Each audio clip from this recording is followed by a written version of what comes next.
উপজিলা গঠনৰ নামত চাপৰৰ একাংশ চৰকাৰী কাৰ্যালয় স্থানান্তৰ কৰাক লৈ উদ্বিগ্ন স্থানীয় ৰাইজ চাপৰ ৰাজচক্ৰ চাপৰ হালকুচা উন্নয়ন খণ্ড আৰু চাপৰ হালকুচা শিক্ষা খণ্ডৰ লগতে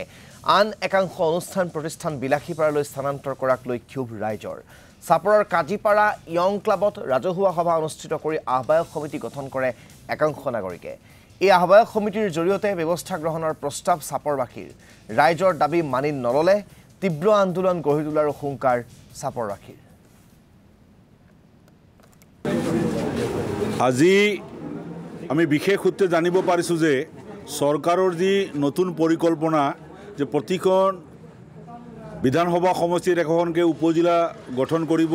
আৰু সেই সূত্ৰে 10 নং বিলাসীপাৰা বিধানসভা সমষ্টিত যি উপজিলা গঠন কৰিবলৈ গৈ আছে ইয়াৰ হেডকোৱাৰ্টাৰ কৰিব বিলাসীপাৰাত আৰু যেহেতু শৰ্ত সাপেক্ষে এনেকুৱা আছে যে একখন বিধানসভা সমষ্টিত যেতিয়া উপজিলা হ'ব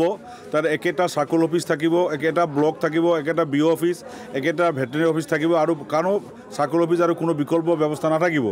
গতিকে আমাৰ চাপৰৰ যি ঐতিহ্যময় চাপৰৰ যি সাৰ্কল অফিস আছে ব্লক অফিস আছে যি ভেটেৰিনাৰী অফিস আছে বিও অফিস আছে আমি বিশেষ সূত্ৰে জানিব পাৰিছো যে এইবিলাক ইয়াৰ পৰা নোহোৱা হ'ব বা এইবিলাক লৈ গৈ বিলাসীপাৰাত মাৰ্চ কৰি দিয়া হ'ব জননেতা শৰৎচন্দ্ৰ সিংহৰ যি লিজেণ্ড তেওঁৰ ঐতিহ্য থকা এই চাপৰৰ আজি সাৰ্কল অফিস ব্লক খণ্ড অফিস বিও অফিস ভেটেৰিনাৰী অফিস মাৰ্চ হৈ যাব বিলাসীপাৰাৰ সৈতে এইটো আমি কেতিয়াও হ'ব দিব নোৱাৰো এই কাৰণে আজি